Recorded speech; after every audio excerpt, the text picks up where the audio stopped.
Homeland Security Secretary John Kelly testified today at a Capitol Hill hearing on his department's 2018 budget. The White House has asked for $44 billion to go to the Department of Homeland Security, including increased funding for border security and immigration enforcement. Secretary Kelly answered questions about terrorism and the president's proposed travel ban from 6 majority Muslim countries. This hearing is 2 hours.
Good morning. This hearing will come to order. I would ask consent that my written opening statement be entered in the record without objection. I want to welcome Secretary Kelly. This is a hearing on the Department of Homeland Security's fiscal year 2018 budget. This is the third time that Secretary Kelly has appeared before this committee, the second time as Secretary of the Department. And again, we welcome you and appreciate your service to this country, many, many years of it. In lieu of my written opening statement, I just want to make a couple comments. By vocation, I'm an accountant, so I've gone through budget meetings many, many times. First, I want to just talk about the history of the budget of Department of Homeland Security. We're not quite ready for the chart. When you take a look at total budget authority, when the department was first stood up, the first fiscal year was 2004, and the department's budget was this is total budgetary authority, mandatory and discretionary, is $36.5 billion. Now, had that budget just grown by inflation, today's request would be a little under $50 billion, $48.25 billion. Instead, total budget authority is $70.6 billion, about a 93% increase. Now, from my standpoint, that represents, on a bipartisan fashion, President Bush, President Obama, and now President Trump realized that the threat environment that America faces has become more severe. It's growing, it's evolving, it's metastasizing, and the department needs more resources to try and keep this homeland safe. And so, as much as I'm concerned about the long-term budget situation in this country, the $20 trillion we're already in debt, we cannot be penny-wise and pound foolish. I mean, I don't think I've seen an accurate assessment of how much economic loss we suffered because of 9/11. We have to do everything we possibly can, and let's face it, the defense of this nation, the defense of our homeland is the top priority of government. So I want to be completely supportive of the Secretary's request. Tough budget times, but we need to allocate the resources to keep this nation and our homeland safe. Next point I'd want to make is just the dramatic change we've had in terms of total apprehension. We have a little chart here. What I've done, because we really only have 3 months worth of history under the new administration, I've just gone back and had my staff prepare a 3-month moving average of apprehensions along the southwest border. And it's incredibly revealing. Prior to the last 3 months, on average, we were apprehending a little more than 122,000 individuals coming to this country illegally, 122,000. The last 3 months total, it was just under 56,000. In other words, we're about 46% of the previous four or 5 years average. That's a pretty remarkable result. I've been, since taking over this chairmanship and really been on this committee looking at the problem of our illegal entry into our southwest border, I've been saying repeatedly that the first thing we need to do is be committed to securing our border and then eliminate the incentives for illegal immigration. I would say lack of enforcement of our immigration laws has been a huge incentive for people coming to this country. Under the new administration, under new secretary, we've obviously committed to securing our border. And I was a little concerned when people were taking credit for this reduction. I think after 3 months, we'll see what happens after 4 months. I think just that signal alone, that we're committed to securing this border and we're going to enforce our laws, has had a powerful effect, and I think we're seeing the results of it right now. So, again, I commend the Secretary for standing strong against severe criticism and actually enforcing the laws of this nation. With that, I'll turn it over to our ranking member, Senator McCaskill. Thank you, Mr. Chairman, and thank you, Secretary Kelly, for being here. You appeared before this committee a couple of months ago for the first time after being confirmed. And just look at the developments that have occurred in the few months since then, where you have had to be all hands on deck for serious issues facing the national and Homeland security. On May 11th, you met with the airline industry executives about your concern about large electronic bans in terms of international travel. On May 12th, we had a ransomware cyber attack that struck more than 200,000 computers in 150 countries, shutting down auto production in France, police departments in India, and closing doctors' offices in Britain. And then, of course, tragically, on May 22nd, a terrorist suicide bomber killed 22 innocent children and adults in Manchester, England, and then this past weekend, terrorists killed 7 in London. These are just a few examples of why we are counting on you and why we respect the job that you have to do every day and how difficult it truly is. The importance of your work also speaks to the critical responsibility this committee has in providing oversight. I've never, ever, ever known of a government agency that worked better with less oversight. Asking hard questions is, of course, the way you do aggressive oversight, and I'm really particularly pleased that you're not afraid to answer tough questions. It's kind of who you are. You've been that way throughout your career. In fact, I noticed in the speech you gave to the Coast Guard's cadets, I'll quote you here, "Tell the truth to your seniors even though it's uncomfortable, even though they may not want to hear it. They deserve that. Tell the truth." I know that you will continue to speak truth to power, and I look forward to your honest assessment of what we can do to help you in that regard. While none of the 3 terrorists who did the attack over this past weekend would have been impacted by the President's proposed travel ban, a lot of discussion in the United Kingdom is now about the government, the Conservative Party's cuts in police resources over the last decade, and how many fewer resources there were actually on the ground to try to prevent those terrorist attacks. I'm concerned that the President's budget plans to cut critical TSA programs at a time that we cannot afford to let up on these security measures. A large portion of this cut is taken from the VIPER teams, the Visible Intermodal Prevention and Response teams, which are deployed all over the country to provide critical assistance with securing airports, subways, and bus terminals, some of the most attractive soft targets for terrorists in our country. The President's budget aims to cut the VIPER teams from 31 down to just 8 teams to cover the entire country. The Urban Area Security Initiatives, which has been a lifeline for major urban areas that have so many soft targets because of the large populations, those also have been cut. Additionally, the President's budget is going to completely eliminate the Law Enforcement Officer Reimbursement Program, which provides assistance to local law enforcement agencies who help secure our airports. Hundreds of airports across the country take part in this program, and particularly for smaller airports, this assistance is critically important. The President's budget will also slash other DHS programs that provide critical security to our transportation systems. The Transit Security Grant Program will be cut in half. The Port Security Grant Program will be cut in half. The President is calling for a complete elimination of the Complex Coordinated Terrorist Attacks Grant Program.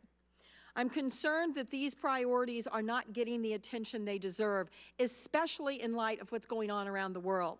I think we may be focused on a shiny object, which has come to be known as the travel ban, when instead we need to be focused on how many people we have, in your terminology, General, boots on the ground in terms of being able to identify, track, and prevent these terrorist attacks. We're being asked to fund additional Border Patrol agents and Air and Marine officers, but there's no provision in the budget for additional CBP officers. And the difference in terminology is very important because, as you know, Secretary Kelly, the majority of drugs and other contraband come through our country through the ports of entry, and the CBP officers are the ones responsible for finding them and stopping them. We cannot neglect our ports of entry as we try to increase resources in terms of Border Patrol and ICE agents. So I'm glad you're here today, Secretary Kelly. There are a lot of important issues before us. I have a lot of questions. I know the rest of the committee does too. And I can't tell you how much it means to all of us that you're willing to come here, to both Democrats and Republicans, and answer our questions. I hope the rest of the administration follows your example because I think you're setting a very good one. Thanks, Senator McCaskill. It is the tradition of this committee to swear in our witnesses, so if you please rise and raise your right hand. Do you swear that the testimony you will give before this committee will be the truth, the whole truth, and nothing but the truth, so help you God? Please be seated. Secretary John F. Kelly is the 5th Secretary of Homeland Security. Prior to joining DHS, General Kelly served as commander of the U.S. Southern Command, where he worked closely with U.S. law enforcement and DHS personnel in a coordinated effort to combat the flow of drugs, people, and other threats against the homeland into the United States from across the southern border. Secretary Kelly's career has included extensive service in the Marine Corps, where he commanded Marine Forces Reserve and Marine Forces North, and served as senior military assistant to 2 Secretaries of Defense, Secretaries Gates and Secretary Panetta. Less than a year after his retirement from service, Secretary Kelly returned to serve the American people as Secretary of Homeland Security. General Kelly is a retired 4-star general, a Gold Star parent. America could not be more appreciative and more fortunate to have you serving in this capacity, and we thank you for your service and look forward to your testimony. Chairman Johnson, Ranking Member McCaskill, and distinguished members of the committee, every day the men and women of the Department of Homeland Security protect Americans from the threats we face. And so it is a great pleasure to appear before you today to talk about the tremendous men and women of the department and the critical missions they carry out in service of our America every day and night, 24/7, 365. I believe, as anyone who fully understands the fundamental role of our government also believes, that the federal government's responsibility every day begins and ends with the protection of the homeland and the security of our people. No other mission is as important, no other consideration more pressing, none. The President's fiscal year 2018 budget request for the Department will make it possible for us to continue and expand in many ways on our ability to protect our nation and its people. The world is a different place today. We can no longer think in terms of defense over there, but rather must think in terms of the security overall of the homeland across the numerous domains of potential attack and defense. The Department of Homeland Security is making a difference in fighting the home game while the Department of Defense fights the away game. And together with and because of the dedication and effective interagency integration with the DNI, CIA, NCTC, FBI, NSA, DEA, ATF, and over 1 million state and local and tribal enforcement professionals, America today is safe, secure, and prepared in a way that most could not have envisioned the day before 9/11. But the plots to attack the nation are numerous, the perpetrators relentless. But we need a fully funded budget that matches our mission, no more continuing resolutions, and I think this budget does that. The President's FY 2018 budget requests $44.1 billion in net discretionary funding for the Department of Homeland Security. It also requests $7.4 billion to finance the cost of emergencies and major disasters and FEMA's Disaster Relief Fund. When you're talking about numbers like these, it's easy to lose sight of what's behind each dollar. But when you get right down to it, behind each and every dollar are hardworking men and women who have dedicated their careers and in many ways risked their lives to protect the American people. Every dollar invested in the men and women of DHS and every dollar invested in the tools, infrastructure, equipment, and training they need to get the job done is an investment in prosperity, freedom, and the rule of law. Above all, it is investment in the security of the American people.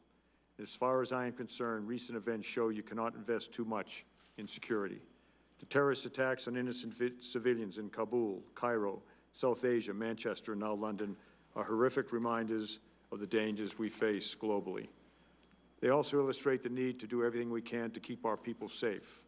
That means getting better about verifying identity, making sure people who are who they say they are, and working with our international partners to raise their awareness and raise their defenses, and force them to do so if need be, to at least operate at the levels that we work at.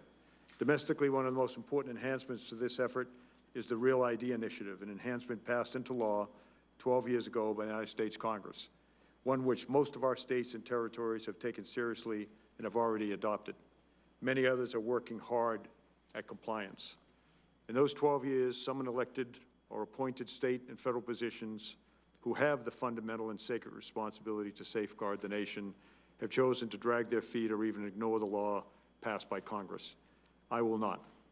Real ID will make Americans safer. It already is. Real ID will soon be enforced at our airports, land ports of entry, and all federal facilities. And it's a critically important 9/11 Commission recommendation that others have been willing to ignore, but which I will ensure is implemented on schedule with no extension for states that are not taking the effort seriously. For those states and territories that cannot or will not make the January 2018 deadline, they should encourage now their citizens to acquire other forms of ID compliant with the Real ID law, like passports, available, of course, from the State Department. We need to prevent bad actors, regardless of religion, race, or nationality, from entering our country. In recent years, we have witnessed an unprecedented spike in terrorist travel. There are more terrorist hotspots and foot soldiers now than almost any time in modern history. In Syria and Iraq, for instance, we have thousands of jihadist fighters that have converged from more than 120 countries. As our superb military machine, acting in coalition with and leading many other like-minded partners, as they succeed on the battlefield in the caliphate in Iraq and Syria, these jihadi fighters are returning home to Europe, South Asia, Southeast Asia, Australia, and even the Western Hemisphere. And who knows what they're up to, but we can guess. They are heading to what they think are safe havens to continue their plotting and otherwise advance their toxic ideology of hate, death, and intolerance wherever they are allowed to hide. We expect that some will look to travel to the United States to carry out attacks. With this context in mind, the President has issued clear direction in the form of an executive order to the entire executive branch to prevent the entry of aliens who seek to do us harm. But the current court injunction, of course, prevents us from taking steps right now to improve the security of the Homeland until we see how that court action plays out. While some discuss, debate, and argue the name, title, or label that best describes the President's EO, professional men and women like me are actually in the business of implementing the President's intent to secure the nation, and we are doing that.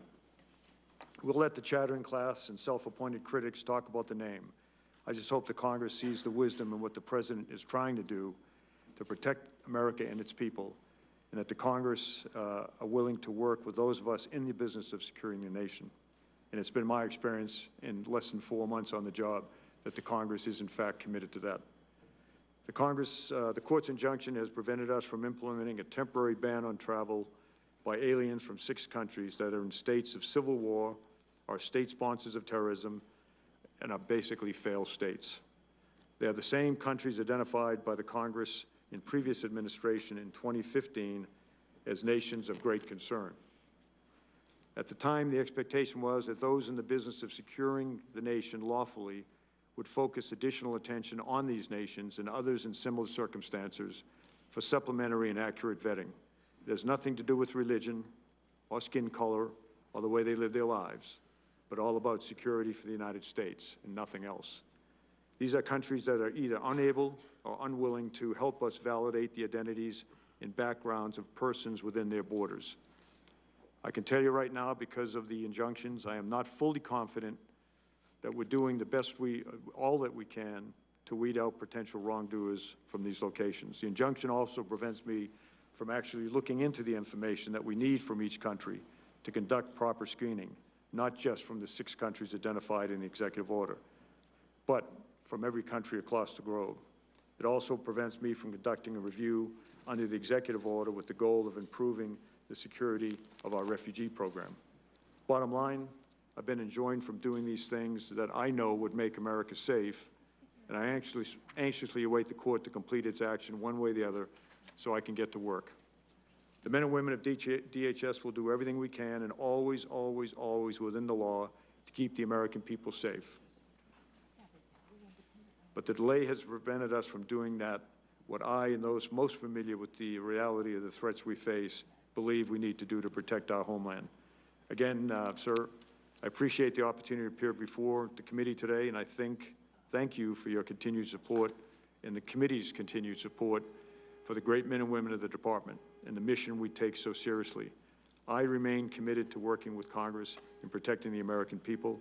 I have made changes within the organization since I've been the department head to do exactly that, to increase responsiveness, availability of witnesses, and we've done all of that in a big way.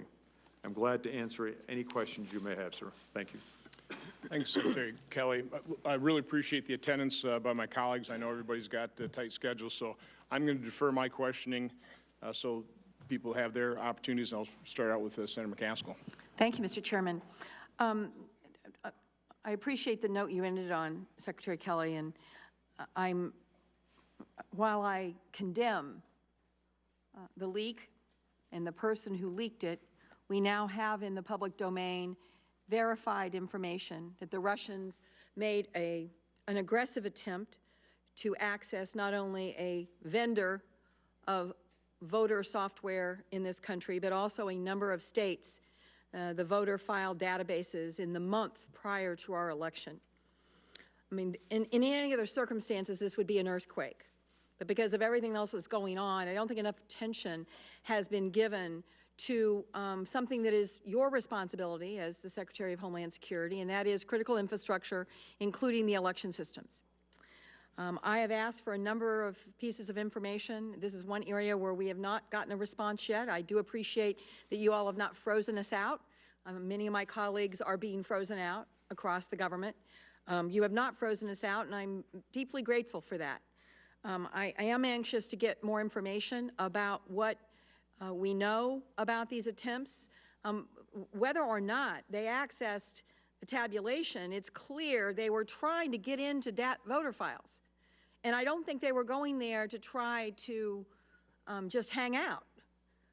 Imagine the disruption. We spend a lot of time in this country talking about voter ID. Imagine the disruption if thousands of people showed up to vote and their names were no longer on the voter files. What would we do? How would we address that in terms of fairness and open and free elections? So I guess my question to you is, are you deferring the investigation of this to the FBI? Or is the department actually actively engaged in investigating the penetration or the attempts to penetrate the voter files in this country immediately before the election by the Russian government? Thanks, Senator.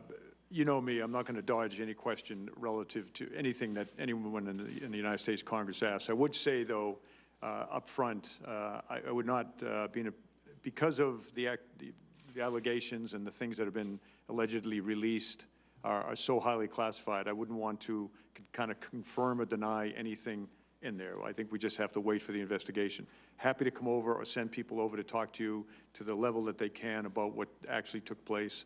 And I believe certainly members of Congress deserve that, given levels of classification. But I share your concern. I don't disagree with anything you said relative to the sanctity of our voting process. Clearly, it's should be an interagency investigation, and that is taking place. DHS will be part of that.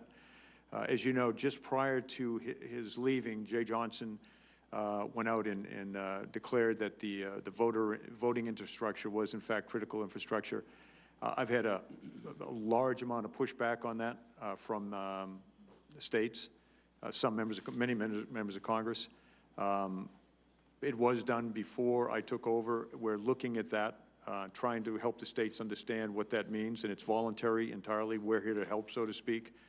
But I am meeting with the state Homeland Security professionals, I think, next week here in the city, and I'm going to put that question to them. Should we back off on that?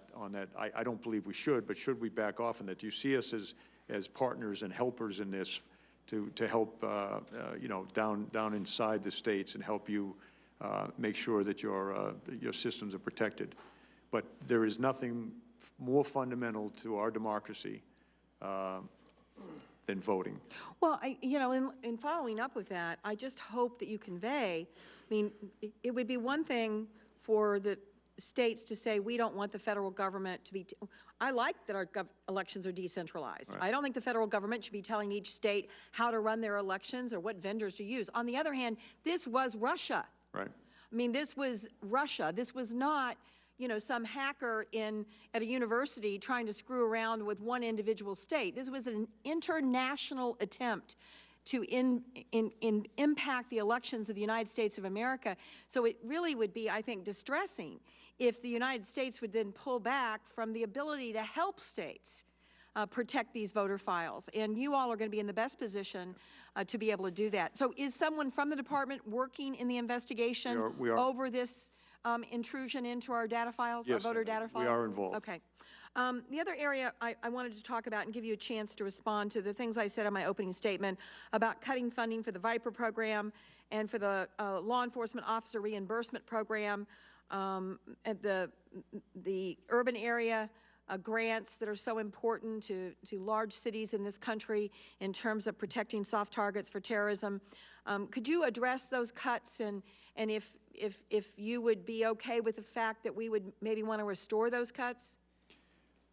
I'd like to comment for sure. The first thing I would, and I kind of referenced it a little bit in my opening statement, we are, as a nation, in a different place entirely from a law enforcement and local protection point of view. We're in a different place today than we were 15 years ago when 9/11 first took place. I mean, whether it's New York City and the largest non-federal law enforcement organization in the country, the New York City Police Department, or small towns and counties with very few professionals, this kind of thinking, this anti-terrorism, counterterrorism is in the DNA. We have certainly, and should have, right after 9/11 for years afterwards, I think to the tune now of $45 billion in 15 years, helped states, whether it was acquire equipment, hire people. DOD has a program where they give excess equipment away. You know all of that. So we're in a different place today. New York City Police Department, I was just up there last week and sat with them for several hours getting their concept of how they protect the city from a terrorism point of view, and I don't think there's anyone better in the world. So in a perfect world, I'd love to fund everything, but in 15 years on, we are in a different place locally and federally in terms of protecting the homeland. Again, in a perfect world, I'd love to fund everything. Okay, well, I understand the point you're making, although I will say that I don't think any of us would think that the threat of a terrorist attack is less today than it was 15 years ago. And I can speak for many of these communities that are struggling with enough officers now. St. Louis is a good example where we have a serious crime problem, and in order to have the resources they need to cover the airport, to do some of the things that this money allows them to do is really important. So I'm hoping that we can work together and figure that out. Senator, if I could respond, I wouldn't disagree at all. And the threat since 9/11 is, I think, certain types of threats are much more than they were during 9/11, much more metastasized, some of it local, some of it potentially from outside the country. I'm with you 1,000%, but the one fundamental difference is we have different state, local, and federal focus on this in training and equipment. We do. So, yes, ma'am. Senator Tester. Thank you, Mr. Chairman, and once again, thank you for being here, Secretary Kelly. I think that you have bipartisan support on this committee because of your track record, and you were in front of the subcommittee on Homeland Security here a few weeks back, and I appreciate your testimony there. Since then, it was reported that the President's son-in-law, Jared Kushner, attempted to establish secret back-channel communications with the Kremlin through Russian Ambassador Sergei Kislyak. You were asked about these back-channel communications with Russia on TV, and you supported Kushner. Setting up back-channel communications. The White House has been mum about these communications. I believe if these communications did occur, whether there was anything classified or not that went through, I think this is a big deal, because we're talking about Russia. I looked up your age, and I thought we might be similar in age, and to your credit, you're a little bit older than me, but you look younger, okay, Mr. Secretary. But you remember Russia in the height of the Cold War. I don't trust them any more today than I did when I was a first grader in school. And to have somebody this close to the president setting up back channels before they were in office through a Russian embassy is very disturbing to me if in fact this happened. And so have you spoken to Mr. Kushner about this issue? I have not. Okay, so has anybody spoken to him about this issue in your department, or to find out if this happened and what kind of information was relayed? We just heard the ranking member talk about potential impacts on elections. We've talked about potential money flowing to the Trump business enterprise. There's all sorts of smoke here that we need to get to the bottom of, and so I'm curious about that. I hope no one in my department's spoken to him. That would be inappropriate. I'm the interaction with the White House as a general rule. He doesn't work, like many of the White House staff do not work directly. But if I could, sir, on the back channel. Back channel communications, I mean, I have back channel communications myself from through religious leaders in the United States to leaders in, say, Latin America. It's one thing if I call the president of a country and tell him, you know, have a conversation with him. It's different if it comes from another direction. It's just the reality of the way things work. I would just offer to you, sir, that we have to make the assumption, and I will, that Jared Kushner is a great American. He's a decent American. He has a security clearance at the highest level, as I understand it. Didn't then, though, did he? And if he was opening, I believe he should have had. Okay. Now, if he was trying to open back channel communications to pass information through that back channel to get to Putin or anyone else over there to say, hey, look, we're concerned about this, or this is what you might want to consider doing, because if it's official, then it's a whole different dynamic. I got you. So there, but the question is there was no red flags that come up for you at all on this? Not at the time. I didn't know about it. Since it's been reported, back channels are the normal, are in the course of normal interactions with other countries, very common. Can you tell me if it's also normal to go to an embassy of a country that has been our foe since World War II and do this kind? Is that normal? I don't know if that was the case, but if that is the case, I'm not so sure it's normal, but certainly it would be one way to communicate through the back channel. So if I were to do that, you guys would think that's okay?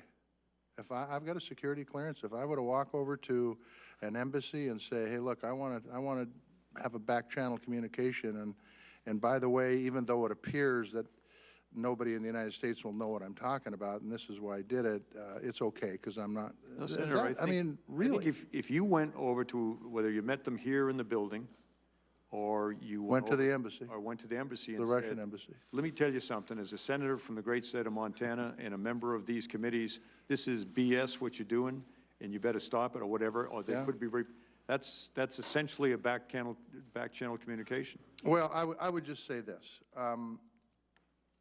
I appreciate your faith in the system. I'm going to tell you that whether classified information was delivered or not, I find this unacceptable. I just do. To have somebody who is a son-in-law to the president that goes in and sets up with Russia, the country that I was told to hide under the desk when the nuclear bombs came, what the hell good that would do, I don't know, when I was in first grade. I just think if we don't get to the bottom of what's going on and what's happening, we've talked about the Russians, we've talked about money, there's all sorts of stuff going on here. And as the ranking member said, there's so much going on here that we don't know which direction to have the investigation happen. And if it needs to be you've got the credentials, by the way, and you've got the respect, I believe, on this committee and probably in Congress to really find out what the hell's going on, because it doesn't make me sleep better at night. I will just tell you, and if it doesn't make me sleep better at night, your probably eyes are wide open on this. Am I just, Now, Senator, I think, again, I think we have to make the assumption that. but don't you think we should ensure that that assumption is correct? Oh, sure, and I think there's. But numerous nobody's doing that. I think there's numerous investigations that are looking into this. I mean, I think it's part of the Bob Mueller investigation. I think there's a number of congressional committees looking into it. Okay. Another topic. I just want to echo what the ranking member said. There have been folks that have been frozen out by different agencies. I think that's inappropriate, whether you're on that committee or whether you're a member of Congress. Oversight is our big job. I appreciate you not doing that, and I hope that policy continues. I would assume that that's going to be the case, correct? Yes, sir, and if I could comment, Yes. as I was going through the process of confirmation, those senators that gave me, and House members gave me the courtesy of an office call prior to the hearing, the one single thing I heard repeatedly was how non-responsive this department, my department, our department was prior to. Okay. I would tell you, since I've been running the show to the degree that I think I'm running it, we've got over 37 appearances in congressional hearings, 57 witnesses, 973 Hill engagements. That is prior to that, it was a tiny fraction. In fact, I was just talking to Senator Grassley, who was the biggest critic of my department relative to congressional engagement, and I was on an open phone with him and his staff and asked him how we were doing. He gave me nothing but high marks. We're going to make that better. Some of the things first of all, we're leaning forward. And whether it's, regardless of who the letter comes from, and it doesn't have to just come from a ranking member or chairman, we'll respond to any congressional inquiry. If we can't get to it right away, some of the letters, as you might imagine, are lengthy and need a great detail. Sometimes. My folks will call, if it falls into the category we can't get to it real quick and responds, we'll call the staff and say, hey, we got it, and we're on it, but it'll be some weeks or even perhaps months before we can get it to you. If need be, we'll send a letter, or I'll call the member and say, boy, this is a big one. I'm going to have to set some people to work on this. It'll be a while, but we're on it. And I think in every case thus far, certainly in the last 90 days, 60 days anyways, we're getting high marks. So I will not freeze you out, sir. Thank you, Mr. Secretary. I look forward to seeing you in Montana. Thank you, Mr. Senator Peters. Thank you, Mr. Chairman, and thank you, Secretary Kelly, for being here today. And I'd like to once again thank you for your trip to Detroit. I think it was very, well received by the community, and I appreciate you taking the effort to come out to my state. Secretary Kelly, I'm particularly concerned about some of the proposed cuts to several FEMA preparedness grant programs that are in the President's budget. Our first responders in Michigan use the Urban Area Security Initiative and State Homeland Security Program funding to support life-saving efforts, including bomb search and rescue equipment, simulation drills, maintenance of local early warning, and emergency response centers. The proposed 25% cost share matching requirement for local governments would prevent a number of these efforts because, quite frankly, many of these departments simply don't have the money available for that cost share. And I know you think it's important that there's skin in the game. You've used that term frequently, that our local communities have some cash as they are in these matching programs. But given the fact that we're facing lone wolf attacks and a lot of changes in how our domestic Homeland Security folks have to deal with situations, do you believe, how are they able to make the appropriate investments to make sure that they're equipped for these types of attacks? Are there some other alternatives, or are there ways that we could perhaps adjust that figure in the budget? Yes, Senator. Referencing a couple of my previous comments in this hearing as well as in the past, our local law enforcement, city, state, counties, big city, small city, they're in a different place today than they were right after 9/11, and we all know that. They're just much better at what they do. Their head is in the game. They have skin in the game. The grants over the years have, to a degree, caused that to happen because we've given additional funding to the various municipalities to improve themselves. We're at the point now where much of that effort is already accomplished, and we're in the sustainment phase. That is to say, states and local governments now need to sustain what we've helped them, the points at which, and the equipment and all that we've helped them get to. That combined with their unlimited resources. One of the things you mentioned, lone wolf attacks. a lone wolf, and you know this, sir, and I beg your forgiveness. Don't mean to lecture, not lecture, but to go too low in terms of my response. But the thing we're facing now with the lone wolf attacks is a different dynamic. It is absolutely, New York City is at risk, Detroit's at risk, yet some tiny little town in the middle of Arkansas is at risk. Every small town, big town is at risk from this lone wolf stuff. I don't know, as hard as I've thought about it, if there's a way to prevent it, predict it, get our arms around it, other than, local cops and sheriffs getting into people's business and legally, outreach and all of that kind of thing. But my point is, an unlimited amount of money parceled out to every big city, small municipality in America might prevent a lone wolf attack. I don't know if it will, but might. But of course, we don't have an unlimited amount of money. We make these decisions in many ways based on formulas that we receive from the Congress. We plug in numbers and try to somehow evaluate what might be a logical target, not necessarily for the lone wolfers, they're everywhere, but a logical target or a target that might be at higher risk, say New York City, than another municipality, particularly from an external terrorist.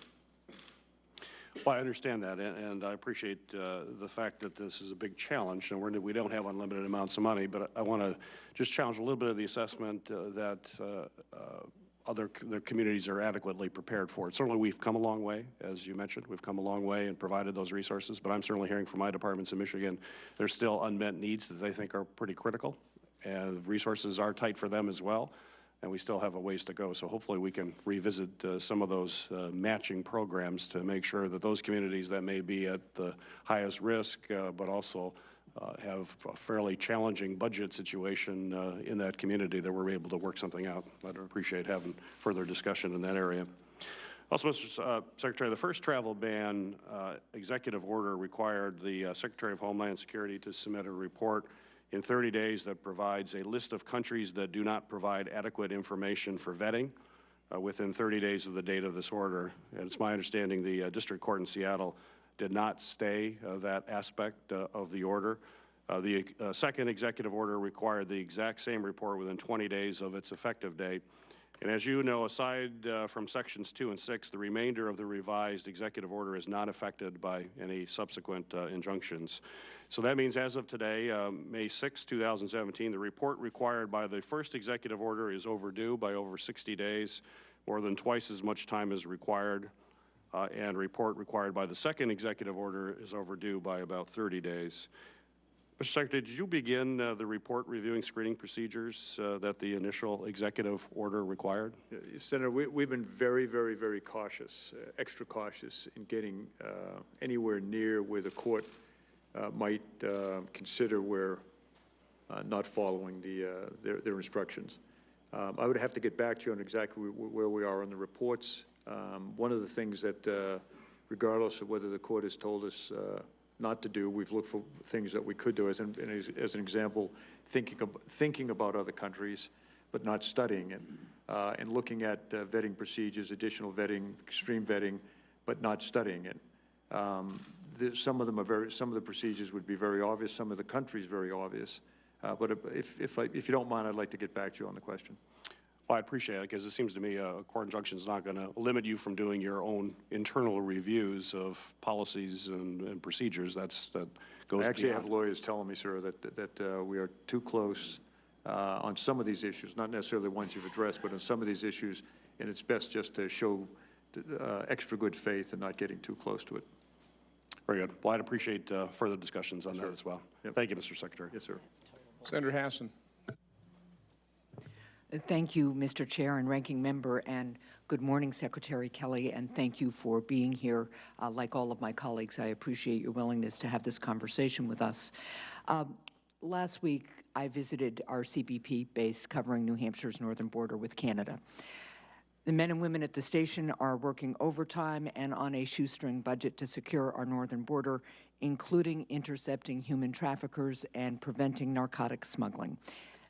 I think they're doing an incredible job with truly limited resources, but they really need more support. And while CBP is getting a huge boost in their funding in this budget, we know that this funding isn't going to be used to shore up the northern border. And it isn't just CBP's northern border forces. They aren't the only ones getting shorted in this budget. As some of the other members here have indicated, TSA, in charge of protecting our aviation borders and stopping terrorists from taking down our aviation system, is facing a sizable cut to some of its key programs and renewed aviation threats. And the Coast Guard protects our nation's largest border, but despite its aging maritime assets, rundown, and frankly outdated facilities, the Coast Guard's also getting cut. So this budget tells me that your priority is to secure the southern border and that fighting off all other threats is secondary. I certainly support securing the southern border and reducing narcotics trafficking, but this budget presents really, I think, a false choice. We can and should secure the southern border and also secure our other land, sea, and air borders as well. So what is your plan for making sure that our northern border forces, TSA, and the Coast Guards get the funding increases they so desperately need? Well, Senator, the good news is, from my perspective, and certainly what I've learned in the last going on 4 months, is we have two great partners in this effort to secure our borders, Canada in the north, obviously, and Mexico to the south. The bad news for Mexico in the southwest border is, largely because of our drug demand, an incredibly efficient network has developed that stretches, frankly, from around the world, goes through the Western Hemisphere, Caribbean, up the Central American Isthmus, Mexico, into the United States. So that's where the overwhelming amount of drugs, illegal aliens, special interest aliens come through, because of that network. Not because Mexico is not a partner, not because they're not great friends, but because of they're unfortunately astride a network or a landmass or a geographical feature that the drug traffickers has decided that that's how they're coming. And Secretary Kelly, I'm well aware of that. I'm also well aware of how able, nimble, evolving, and creative these cartels and networks are. And so it just seems to me a totally false choice to leave a border inviting and open, relatively open. It may disrupt things on the southwest border for a time, but it doesn't do us any good if there are other ports of entry. And, you know, you talk to the Coast Guard right now, and they are not able to intervene in some of the narcotics traffic on our seas because they simply don't have the resources, even when they know that they're there. And that would be a very important aspect of our war on this drug epidemic we have. Well, you're right on the northern border versus the southern border, but for right now, the southern border is the problem. If we were to seal the southern border, and I believe we can get, I know we will get control of our southern border. That doesn't mean seal it, but control it. Go from where we were several months ago to almost no control to some pretty good control. They will, given the drug demand in the United States, they will figure other ways to get through. We have to watch that and react to it. And we also have to keep people in the northern part of our country safe.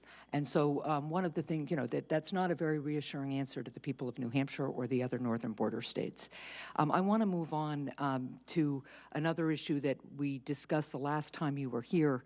I asked you about an innovative way to protect DHS's systems from cyber attacks and the possible application of the Pentagon's pilot program to use hackers to probe the Pentagon's networks for vulnerabilities. The pilot program was called Hack the Pentagon, and it was been very successful. In the few weeks that the program ran, the Pentagon collected 138 previously undiscovered vulnerabilities. Since then, the Pentagon has expanded the program, and GSA has announced an effort to launch a similar program. A little over a week ago, Senator Portman and I, along with others on this committee, introduced the Hack DHS Act. That bill would instruct DHS to hold a pilot program to allow hackers to probe DHS systems for vulnerabilities and report them to DHS. In return, DHS would pay the hackers a small sum of money for each vulnerability they discover and report. As my friend Senator Harris said, we will fight hackers with hackers. So as you can see, a lot has happened since you were last here. At the last hearing, you promised to look into whether the Pentagon's pilot program would be a fit for DHS. So I'm just asking you today that you take a hard look at this bill. There's also been a similar bill introduced today in the House by Representatives Lieu and Taylor. And so would you just commit to taking a hard look at those bills and seeing what the department thinks of them? Senator, absolutely will, and probably will not wait to see if this law passes. Okay, thank you. Lastly, I don't want to reiterate, I guess I have two more points. I don't want to reiterate everything Senator Peters said, but I will just let you know, as a former governor who is in a state with lots of volunteer first responder forces, part-time police departments, and ongoing efforts to keep our state and do our part for our country's national security safe too. The elimination or severe cuts to critical state aid and grant programs for everything from airport security to other kinds of security efforts to fight homegrown terrorism, you have to train ongoing. You need ongoing resources. We have an enemy who's evolving. And the notion that just because we've made improvements since 9/11, we can absorb this kind of drastic cut, I think is just a really false notion. And I would tell you that having talked with my Homeland Security people in New Hampshire about the myriad of threats we're facing, the cuts here are really troubling. And lastly, if I may, Mr. Chair, I just would encourage, and maybe we can talk offline, about the President's Opioid Commission. I understand that the first interim report is due shortly. We just haven't heard anything about it. I know you're on the commission, and I'd love to talk later about that. Well, and on that, if I could just have a minute, Mr. Chairman, to respond. Myself, Rex Tillerson, you may have not have seen us with the Mexicans a couple of weeks ago.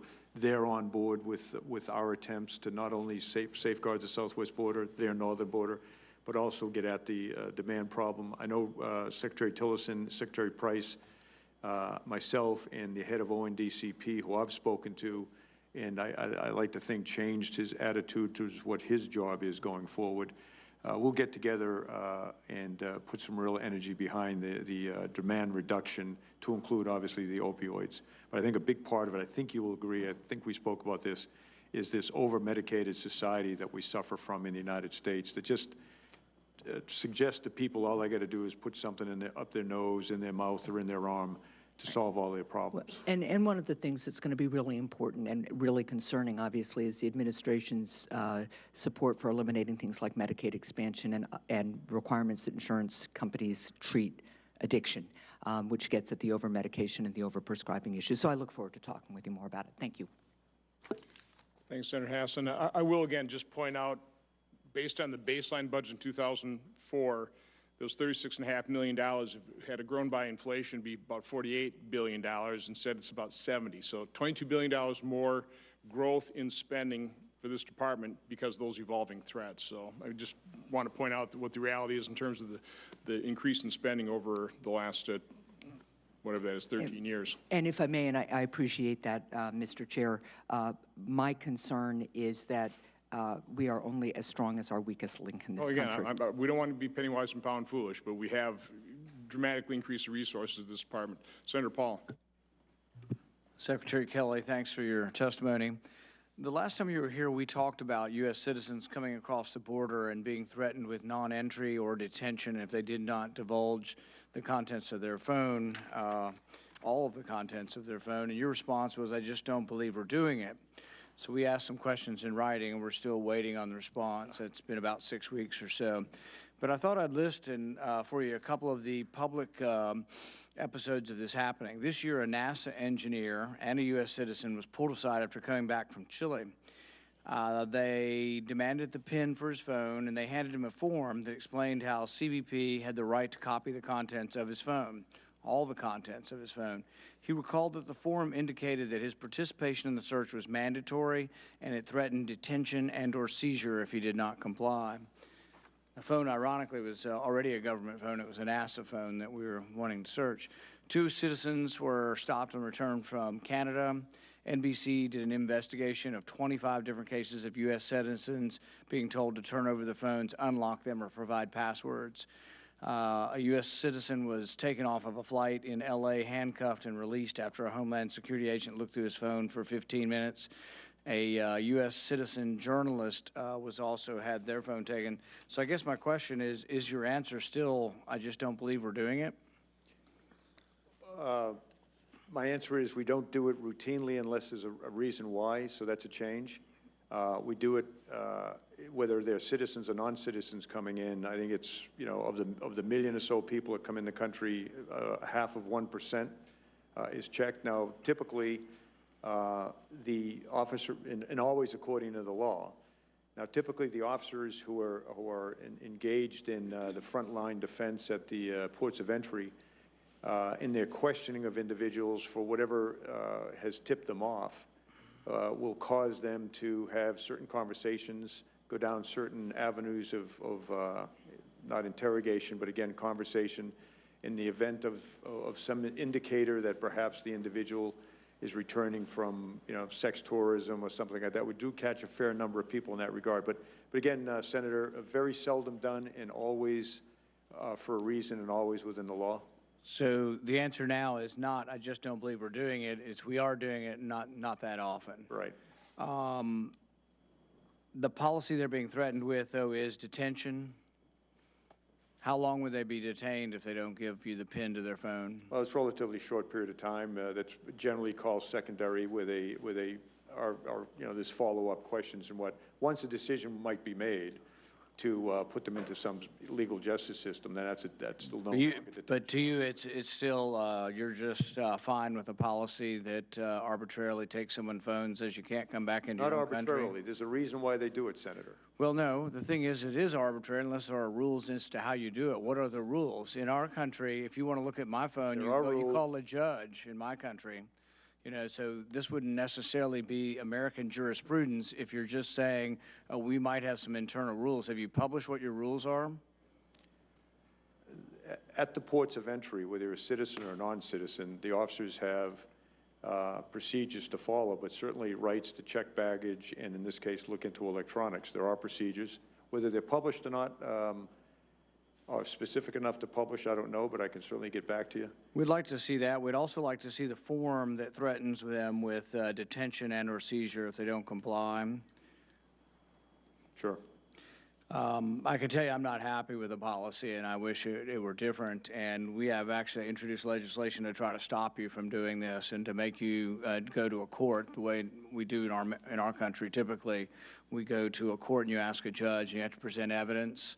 You have to specify an individual, and you have to have a reason for doing it.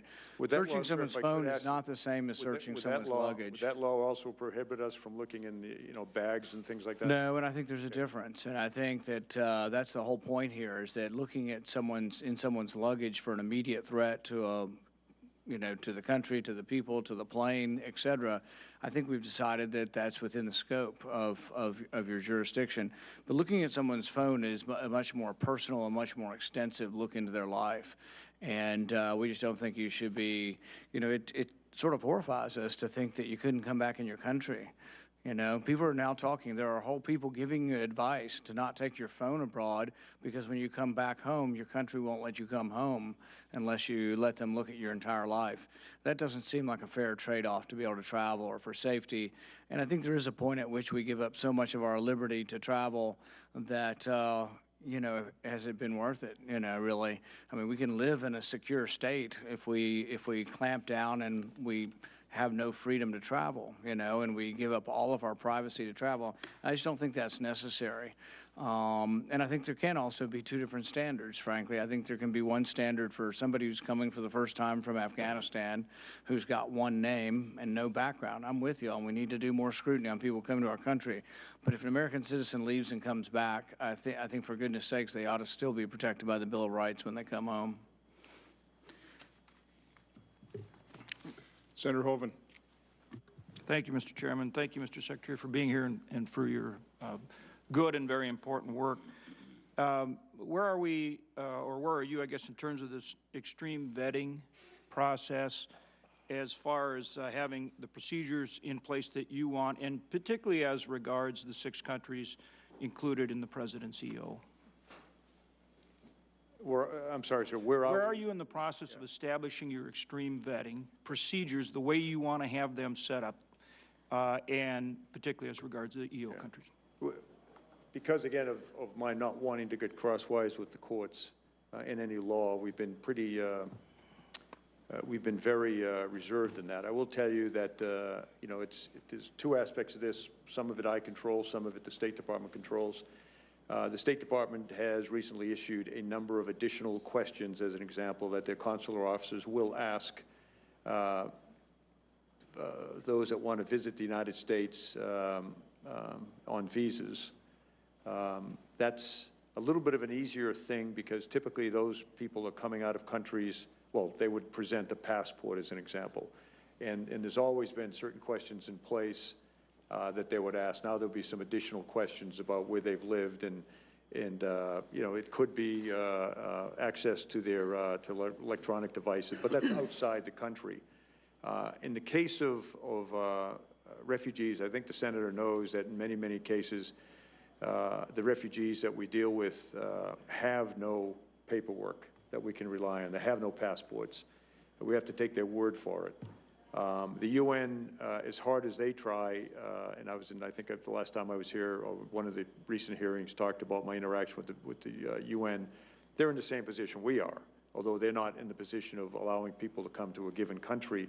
They themselves, as they do their initial refugee screening, they don't do screening. They do refugee registration. What's your name, where you're from, all of that taken on faith, good faith. And then it comes to us. In the past, we have, I think, exercised entirely too much good faith. And I think the things that we are looking at is, okay, if you don't have a passport, you have no proof of who you are, then we need to know some additional facts and figures about you. Well, how did you support yourself in a given country? Do you have any way to prove that you work for a living so that we can kind of prove who you are? What village are you at? Can you give us points of contact in a given country that we can call? That kind of thing. But in many, many cases, many of these refugees don't have any of that. So it'd be very, very hard for me in good faith to then move them into the United States to establish a home here.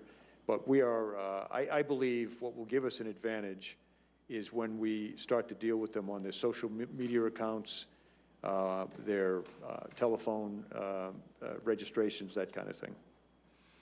What about the visa waiver countries? You mentioned earlier that as we inflict defeat on ISIS in the Middle East, that there are individuals who've been in the Middle East and returning to other Western European and other countries with which we have visa waiver in place. What procedures, extra procedures, precautions are you taking to protect them from coming to the United States? Well, as I think the Senator knows, there are 38 visa waiver countries. As you might imagine, I know you realize this, they're countries that have more or less what we have.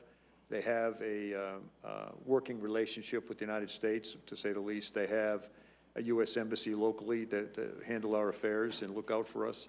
They have kind of an FBI and in an intelligence community and all the rest of it, databases that allow us to tap into what they do. That's getting better, by the way, and I've got commitments from many countries around the world because of the laptop ban that we implemented in 10 airports about mid-March.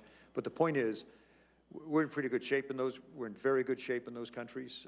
We have confidence in their systems and how they interact with our systems. Not every country, though, say in Europe, is a visa waiver country, because some of them have not got, even though they're Western countries, first world, they don't have what we think they need. So we set the bar very high, and they have, in most countries, certainly 38 have met that bar.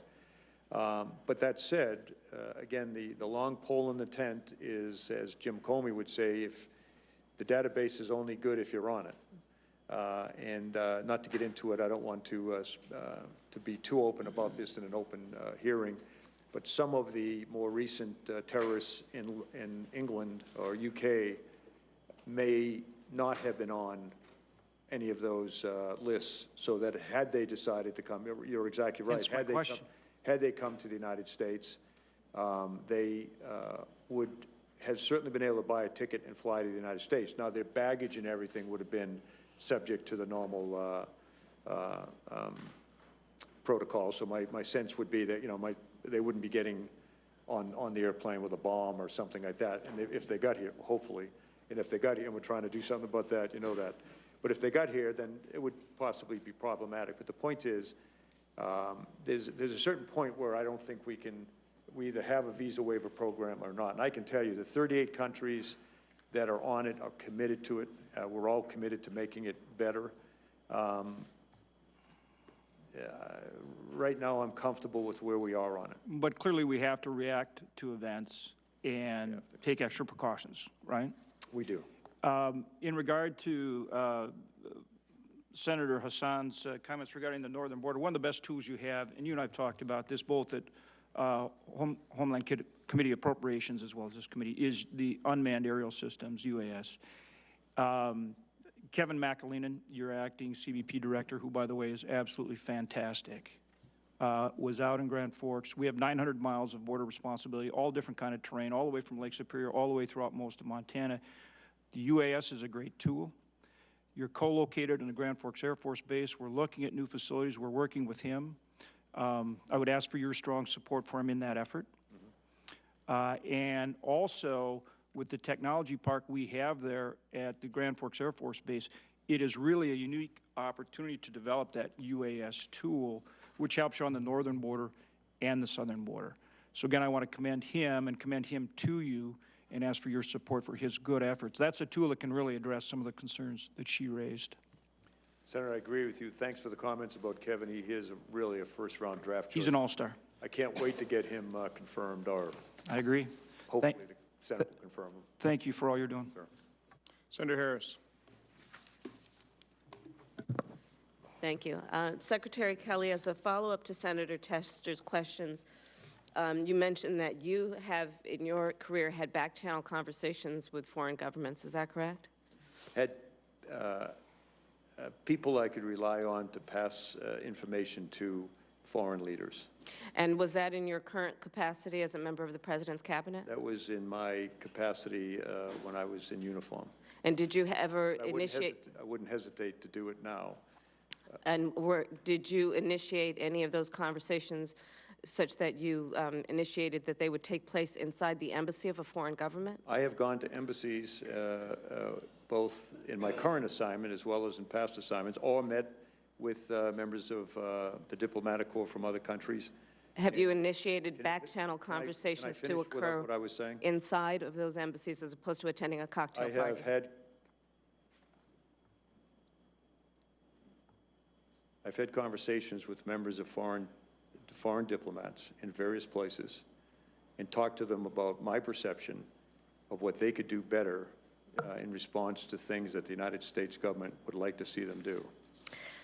Thank you. Secretary Kelly, included in the President's budget is a provision that says, quote, the Secretary of Homeland Security may condition a grant or cooperative agreement awarded by the Department of Homeland Security to a state or political subdivision of a state for a purpose related to immigration, national security, law enforcement, or preventing, preparing for, or protecting against, or responding to acts of terrorism. Specifically, the budget authorizes the Secretary to condition grants on compliance with any lawful request by DHS to detain an alien for a period not to exceed 48 hours. Are you familiar with that?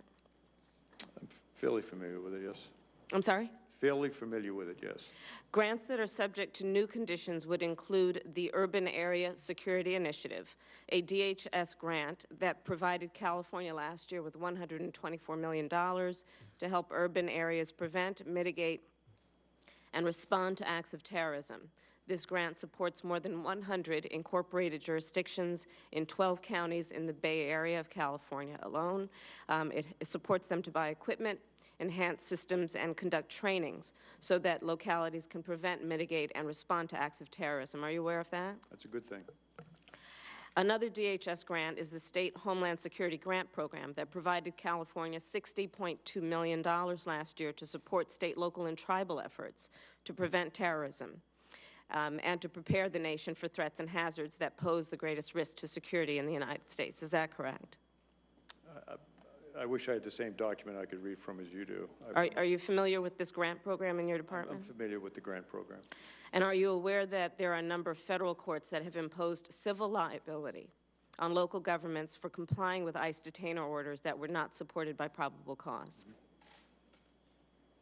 Can you answer the question? Am I aware of that? Yes. I am. And in order then to comply with a 48-hour ICE detainer made with no probable cause, wouldn't that force the jurisdiction to choose whether to comply with a federal court ruling or forfeit vital public safety funds that are administered by your department?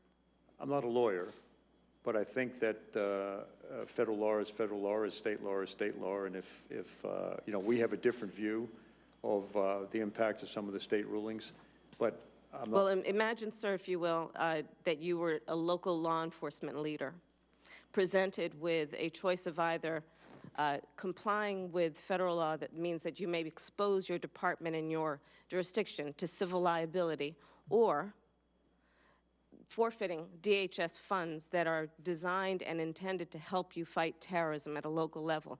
Wouldn't you agree that puts those law enforcement leaders in it's almost a Hobbesian choice? Well, Senator, How are they supposed to choose? had you not cut me off, I would have said the same thing you just said. Probably not as eloquently, but I'd have said the same thing you said. I appreciate the fix they're in. I appreciate that they get their legal advice from the state and locals. Below the radar, we work with every police and sheriff department in this country to the degree that they can and are comfortable with. Secretary Kelly, what do you mean below the radar? They have two choices, and they are Talk to them on the accountable. phone. Excuse me, sir. They are accountable Yep. to their jurisdiction, to the bodies that may have appointed or elected them. Voices. What do you mean below the radar?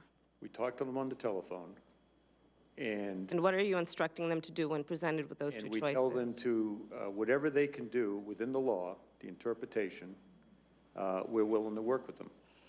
So are you aware that there are You local let law me at least enforcement? finish once before you interrupt me? Sir, with all due respect, With all due respect, Senator. are you instructing local law enforcement leaders that they can overlook a DHS detainer request so they're not exposed to criminal liability? We talk to them about whatever they're comfortable with, whatever they think they can do within the interpretation of their local attorneys general, as an example, or local lawyers. So when they're Can you let me instructed, finish once, excuse Senator? me, I'm asking the questions. But I'm trying to answer the question. When they tell you, as I know local police chiefs are being told, that it would expose their municipality to civil liability if they comply with the detainer request, are you telling them that you will not withhold the DHS federal funding that they rely on? Okay, before I start to answer, will you let me finish? If it's responsive to the question, of course. We talk to them on the phone and tell them whatever they're comfortable with, whatever they can do within the interpretation of their local lawyers or legal advisors, we'll work with them. So are you willing to then not withhold federal funding when police chiefs tell you that they cannot comply with the detainer request because they've been told by their lawyer that they will expose their jurisdiction or their department to civil liability? I'm willing to work with them in any way I can within the law, federal and local law, whatever they're comfortable with. I don't make threats to people, Senator. Thank you. Thanks, Senator Harris. By the way, there's actually a very simple fix for this predicament, and it's a huge predicament. Let's pass a law to give those local law enforcement officials liability protection against those civil suits.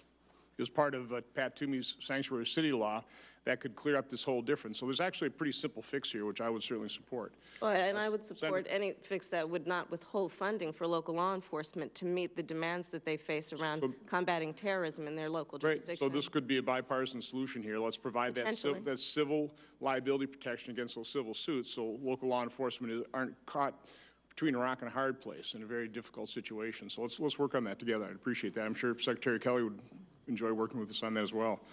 Senator Carper. Thanks, Mr. Secretary. Thank you for joining us today. It's good to see you. When I first heard the words St. Elizabeth's, I thought, why would we spend that much money on creating a campus, if you will, a home, a consolidated home for the Department of Homeland Security? And over time, I became convinced that one of the ways to actually enable the leadership of this department to manage their department and to improve their performance and, frankly, improve the morale of the employees is to actually pursue and implement the plan to create this campus. And when Jay Johnson became the secretary, he had the same kind of misgivings that I originally had about the proposal. Would you just take a moment and tell us where you've had a chance to get a feel for this and how your department's just so far flung, right. And what do you think we ought to do, and how does the administration's budget actually take us in that direction, or not? Well, Senator, you know, Senator, we are in, I can't count the number of locations around the city, various parts, every part of Homeland Security is just spread out over all of Hell's Half Acre here. To bring all or most of it or some of it together over at St. Louis makes a lot of sense just from the point of view of time management. I mean, first, in money. We spend a huge amount of money renting, you know, choice downtown real estate here in the city. We could avoid much of that. I think we would realize if and when St. Elizabeth's open, billions of dollars in savings over 5 and 10 years. But the other issue is time management. I mean, it takes me a half an hour to get from where I sit most of the time to meet with CVP or RICE or whatever, and then obviously, you know, half an hour to get back. Sometimes I do that 2-3 times a day. It kills either my time management or their time management. I do the best I can not to inconvenience the people that work for me. But it would be an advantage to be more or less in one place. St. Elizabeth seems to be the locale. But frankly, as I've gotten smart on that particular location, there are some worker issues that we need to sort out, and we can do that in terms of transportation, access to metro, that kind of thing. But overall, it would be a cost savings as well as a time savings if we were to consolidate much of the headquarters effort in one location, St. Elizabeth's. There are two pieces of the funding. One is for GSA, and the other is for the Department of Homeland Security. I think one is for infrastructure, and one is for, if you will, for fit out. And one of them is, I think the GSA piece is funded in the 18 budget. The DHS funding is not there. So we'd like to follow up with you on that and certainly talk with our appropriators, some of whom are on this committee, I believe. Sir. I want to go back down to the southern border. We see some substantial increases in funding for CBP, for ICE, money for detention centers, money for a wall. There's also money for what I call force multipliers, and I'm a big believer in force multipliers. I'm not a big believer that we need a 2,000-mile wall. There's some places where a wall makes sense, but the idea of investing in these force multipliers that have been demonstrated to be effective is good. You and I have talked often about root causes, and the root causes of why the people continue to come from Honduras, Guatemala, Salvador has a lot to do with our insatiable demand for drugs. The drugs are trafficked through those countries. They come to us. We send them money and guns. And we set up something called the Alliance for Prosperity a couple of years ago. Actually, those 3 countries set it up, and we came in, and as you know well, you were there at the creation, to try to emulate what's been accomplished in Colombia. And do you have a sense for how things are going in those 3 countries with respect to the goals that they set themselves under the Alliance for Prosperity? A great question, and really a great story. Not perfect, but a great story. Based on the confidence that the Congress and the previous administration put into the 3 northern tier countries in helping them out, recognizing that first and foremost they have a problem. Much of it is generated by our drug, insatiable appetite for drugs, that those countries are nearly failed states, much as Colombia was 20 years ago and isn't today. So the miracle can happen. I mean, Colombia did it. And frankly, at the time, Plan Colombia was put together by the United States Congress with a lot of resistance in other places. And as you know, I think, Senator, put some American money, I think 4 cents on the dollar, but ultimately it is a miracle that's happened in Colombia. So when people say it, tell me it can't happen in Central America, I tell them to look at Colombia. So that said, the Alliance for Prosperity, the 3 countries putting their own money into it, and then through the Congress, the Obama administration, Vice President Biden was huge help in this, as you know. Get some additional U.S. funding put against it, controlled in the right way. So what's happened in Central America since we worked on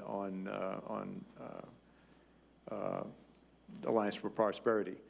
Violence is down. Honduras, El Salvador, Guatemala used to be the 3 most dangerous countries on the planet, more dangerous, frankly, than Afghanistan and Iraq was at the time. They've cut their murder rates by either a third or more, still horrific, but cut it a third or more, all with human rights in mind, all with the rule of law in mind. They have a long way to go, but their economies are starting to grow. They've gotten their arms around the corruption. 4 or 5 years ago when I took Southcom, everything was going in the wrong direction in Colombia or in Central America. I just read a report this morning where they've either stabilized, not getting worse, or getting better. That's huge. I think in addition to my outreach, back-channel communications in some respects to the leadership down there through religious organizations and NGOs, so that I don't make it official, but they know where I am and where I'm going on these issues. We have also asked them to ask their citizens to not waste the money and head north, to not get on that terribly dangerous network that I've described before.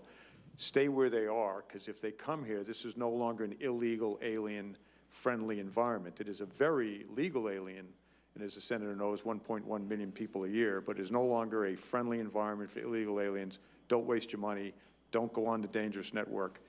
What we're doing, we've put together, frankly, the DHS has been the energy behind it, although it's not my job, and we've passed it off to the State Department. So next week in Miami, we're bringing together as co-sponsors of a conference on the northern tier countries, Mexico, great country, great partner, and the United States co-sponsoring. We've got observers coming in, Canada, I think Spain, certainly Costa Rica, Panama, Colombia, maybe Peru, for Due Day conference. That conference will be led by the Vice President. I'll be there, Secretary Tillerson, as well as Commerce and Treasury will be there. The point is, the first day, we'll bring together investors to do the best we can to stimulate what's going on in those 3 countries economically, and then the next day will be security issues, trying to get at the human trafficking and the drug trafficking. And just last week, I was down in Haiti meeting with the new leadership there on another issue, suggested that maybe the Haitian president come on board for one of those days, or at least do a cameo-type appearance. So what we're trying to do is help them solve their problems at home economically. We've already helped them solve the security problem, not solved, helped them go in the right direction on security. And with a little luck, with a little luck, we might actually be able to help them. But if we don't reduce the drug demand in the United States for heroin, cocaine, and methamphetamine, this is all a complete waste of time. Yeah. I did say to my colleagues, the Secretary said I asked a great question. I thought he gave a great answer. And I think you've made the case for continued support for the Alliance for Prosperity. Well, just like in Colombia, the lion's share of the responsibility rests on these 3 countries. We didn't just say to Colombia, we're going to come in and solve your problems. We said, you solve them. You can do it, and we can help. And we said the same thing with these 3 countries, and you made the case very well. I'm delighted to hear about the summit. I don't believe our schedules allow us to go and participate, unfortunately, but my thoughts and prayers will be with you and on your efforts in this regard. Thanks so much. Thank you, Senator Carper. Just a moment of clarification. You mentioned 2,000 miles. So there's no confusion. This budget is literally requesting 74 miles of fencing. 60 new miles of fencing, 14 replacement in the San Diego sector. I was just down there. It's amazing how many holes have been cut into that San Diego wall and been repaired. And the 60 new miles, 32 miles of that is in Rio Grande sector, new fence, new wall, and 28 is part of a levee system. So again, just we're talking about 74 miles over 1,700 to 2,000 mile. I think that's a pretty reasonable request. Senator Heitkamp. Thank you, Mr. Chairman, and again, welcome, Mr. Secretary. Of course, you know what my question is going to be. How soon are we going to see the Northern Border Report as mandated by federal law? I'll get back to you today. I don't know, but let me take it, all seriousness, let me take it for the record, I'm sorry. Okay. It's obviously, we had hoped we would see it in June. I think we have some reason to believe it's going to be delayed, but it makes my broader point, which is, we need a strategic plan in terms of border security. And one thing that we hear about is fencing, and I've spent a lot of time on the southern border. I believe that barriers can be enormously effective as they have been in the San Diego area. But again, we know that most drugs, at least the previous administration would tell us that most of the drugs that we're talking about are coming through the points of entry and not walking across the border in remote locations. What additional strategies do you have to do additional screenings? Where's the investment in more personnel, more screenings, more technology at the points of entry?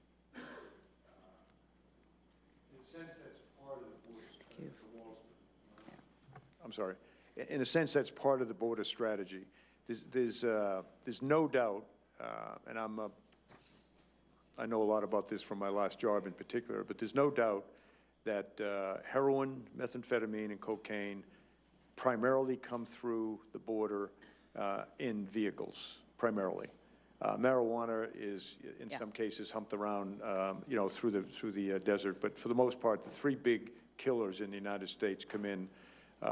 And what if Kevin McAleenan and just a tremendous professional and dedicated, my hopes is that the Senate confirms him.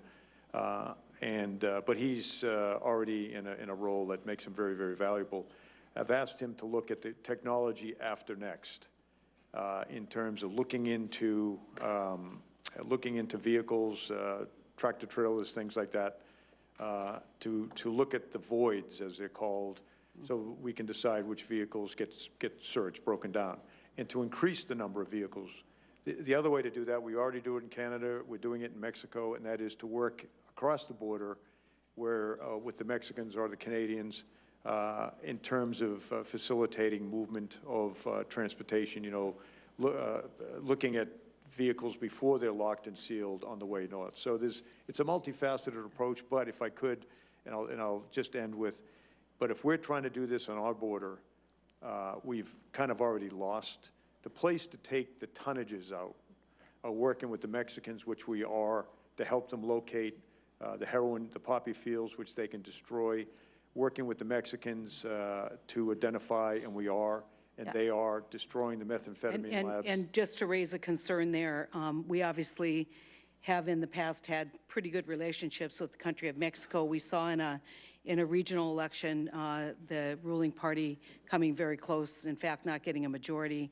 The last thing we need is to not have strong and great relations with the country of Mexico. And so I just ask you and urge you, given your experience in the region, to encourage this administration to look at the entire relationship, whether it's a trade relationship, whether it's a border security relationship, or whether it's just respectful talk. That does us no good. I want to just work it every day. I want to cover a couple quick points. I have beekeepers who can't get, I don't know what happened there. I didn't do it, though. No, you didn't. Secretary, I didn't hurt your shoulder. I have beekeepers who can't get seasonal workers in, and it just seems like the delays are getting longer and longer for the H-2B visas and the H-2A visas, and seasonal workers can't wait. How long do you think is a proper time frame to get an answer on whether we can get workers in the country? And what are you doing to meet the requirements of the law, but to expedite, especially for seasonal ag workers? The A workers, I know we already have large numbers that come in and have been coming in over the years, but looking at on the B side, H-2B, working with labor, this is all about, in the current administration, this is all about American jobs versus people that come in and do the work. Except I have doctors who can't get in. Right. I mean, if the administration wants to send me beekeepers and doctors and a whole list of Americans who want those jobs, we'll be glad to do that in my state. But we've got to recognize that in the meantime, especially as it relates to physicians, it's extraordinarily difficult to recruit physicians to my state. And we have seasonal workers who we can't, I mean, obviously would love to hire locally, but that is becoming increasingly impossible. And so I'll probably submit a question for the record. Finally, because I'm running out of time and I want to get enough of this in, if you look at local border enforcement, the critical component in states like ours is not just technology, as Senator Hoeven talked about, but it's having a strategy and a plan, and that strategy and plan has to involve local law enforcement. You have Border Patrol in North Dakota that when they are patrolling the border, they aren't in radio contact with your people back in your points of entry, back where Border Patrol would muster and deploy.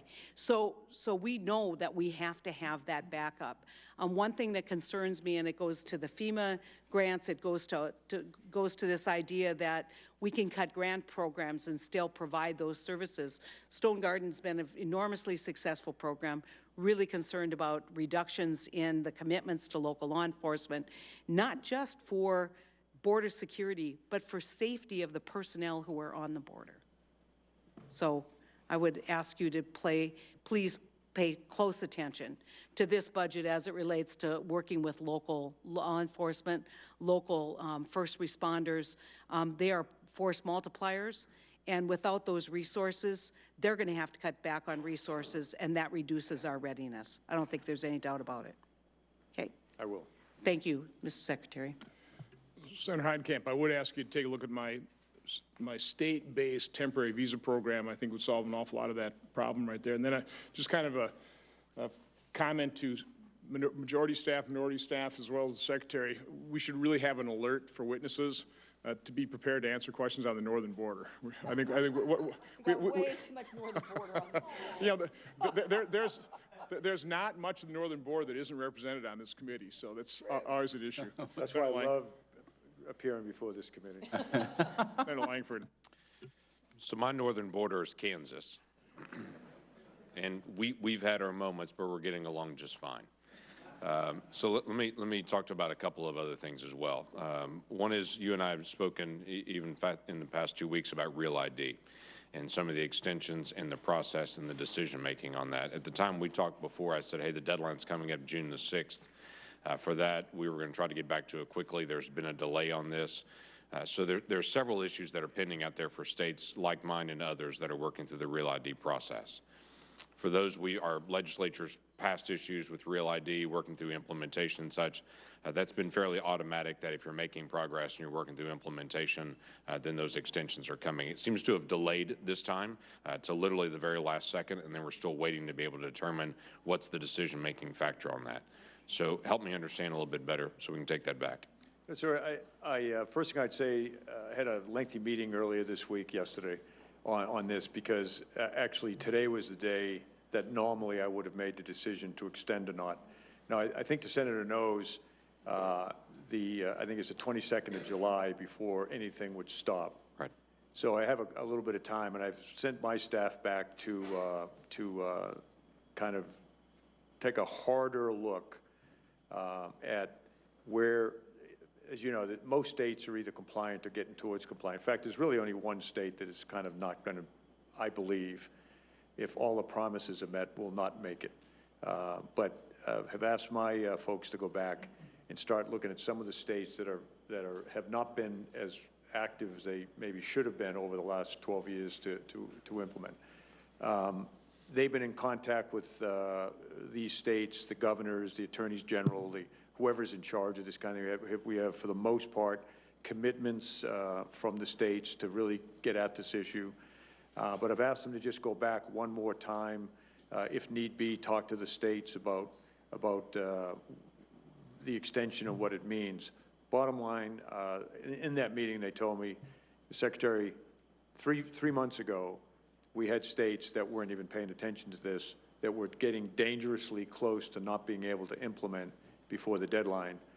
They've all got the message, they said, Mr. Secretary, and with the exception of one state, they are all in there doing the right thing, getting close to it. So my sense is, I know I will make a decision next week, likely will extend for 6 months till October, and then we'll take a hard look then. But the good news is, with a lot of pushing and shoving and mashing of teeth over the last 10 years or so, most states are on board, and I believe all but one will be compliant. So let me give you a couple just inside pieces on this.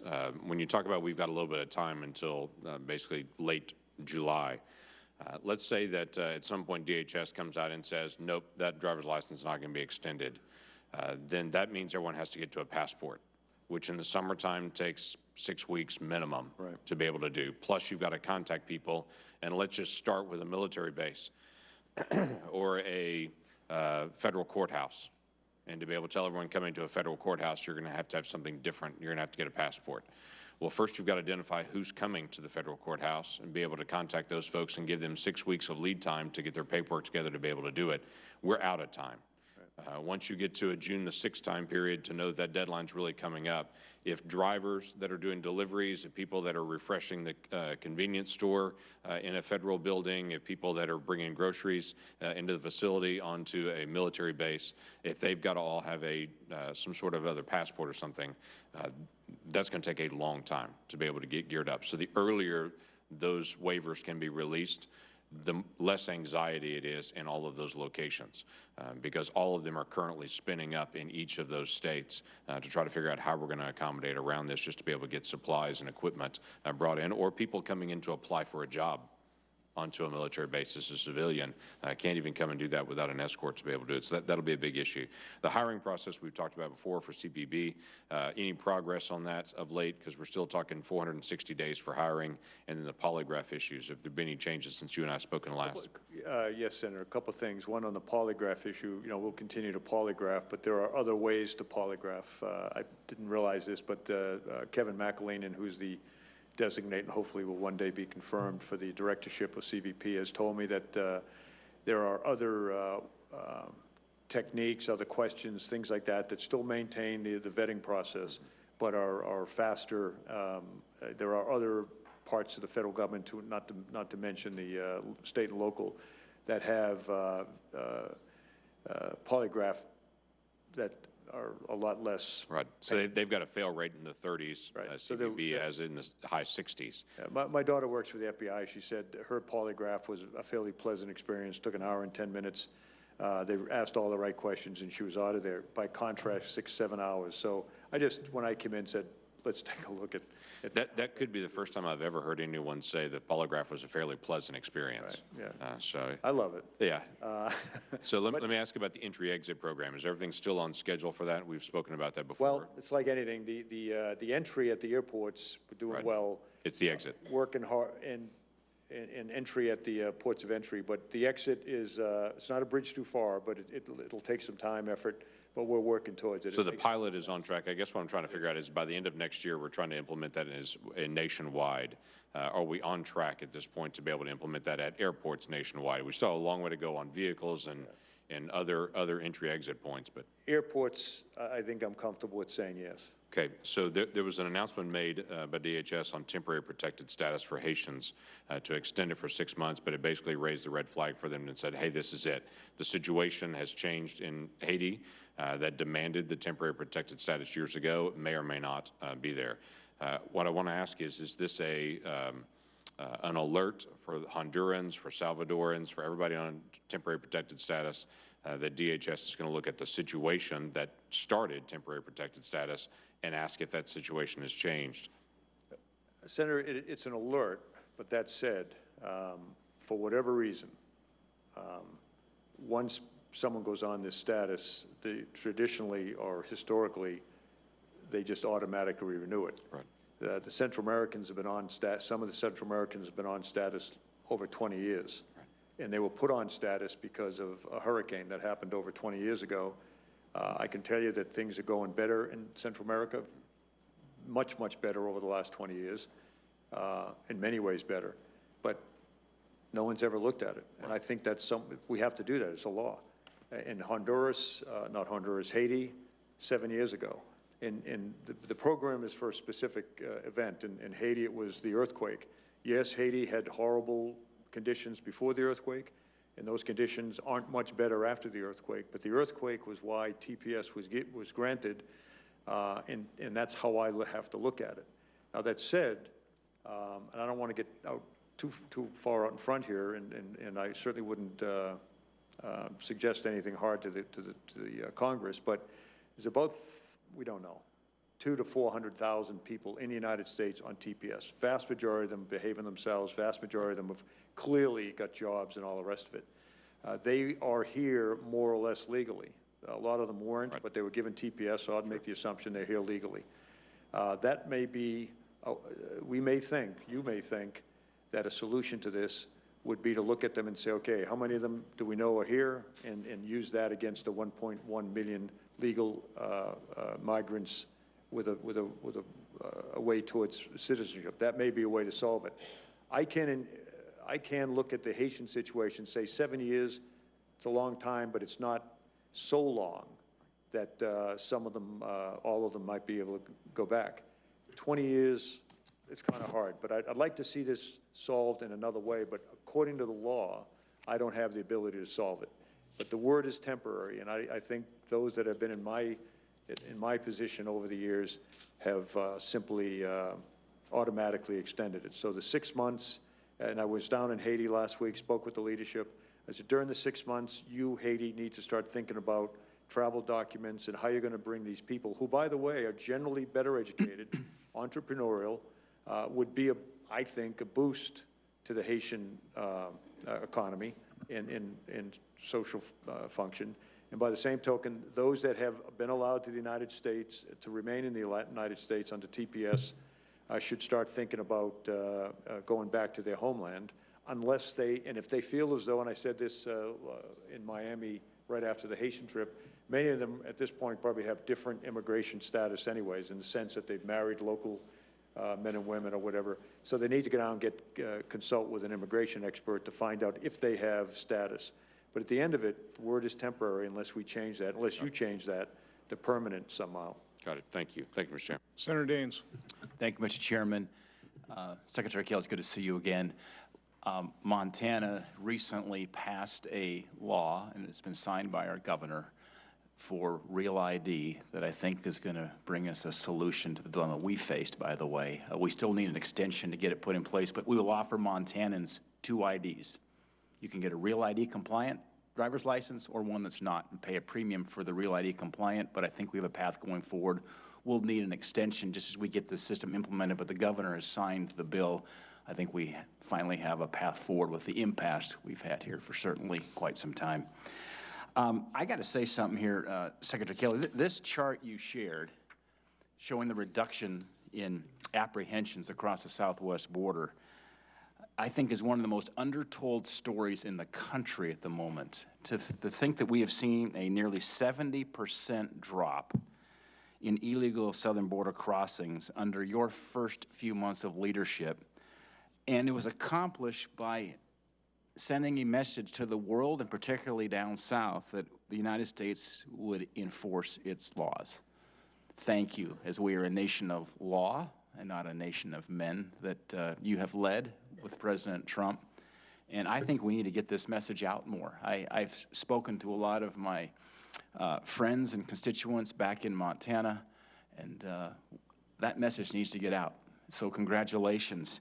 And as we've seen these horrific attacks in London, there's breaking news now of a crazed man in Notre Dame Cathedral here in the last few hours. Who knows if it's a terrorist attack or not, but the point is it seems like we're 24/7 breaking news with these horrific attacks around the world we've seen in London. Our Homeland Security will remain our top priority and challenge, and I look forward to continue to work with you to ensure you have the resources to keep our nation safe. Secretary Kelly, we've discussed the impact of methamphetamines coming from the south of the border on Montana's families. In fact, about 1/3 of the children in the Montana foster care system are there because of parental meth use. And most of that meth, we believe, is coming from Mexico.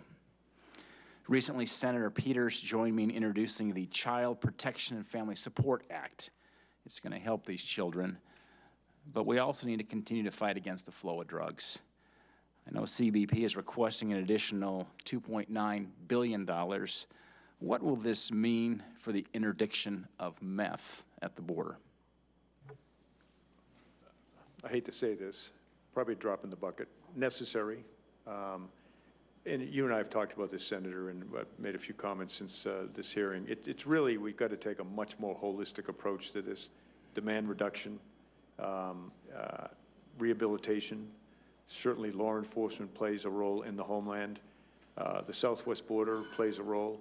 Our partnership with Mexico, and here I think it gets more and more important, our partnership with Mexico, to use the example of heroin and meth, as you say, they're cooperative with us. Just recently, within the last 60 days, they destroyed 2 massive methamphetamine labs. And by the way, the reason the production of meth has migrated so heavily towards Mexico, and this is the balloon effect we talk about. When we do something that's effective, the cartels figure out a way to get around it, and it's a cat and mouse game. It never ends. Right now it's the southern border, as I mentioned earlier. Tomorrow could be the southern border or containers, depending on how effective we are. So the United States Congress passed legislation, I don't know, 10 years ago, something like that, and restricted the precursor chemicals, the availability of the precursor chemicals to make meth.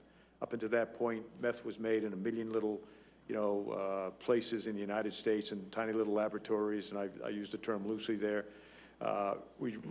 Two things. The Congress reduced the availability of the precursors, and the cartels, as they have become more and more successful and sophisticated, said, okay, well, if they're responding to a market. The United States wants to try to kill themselves on methamphetamine, heck, we can do it for them. And so that's why it's migrated. Again, congressional action in terms of restricting the precursors, and then simply the cartels taking it up and marketing it.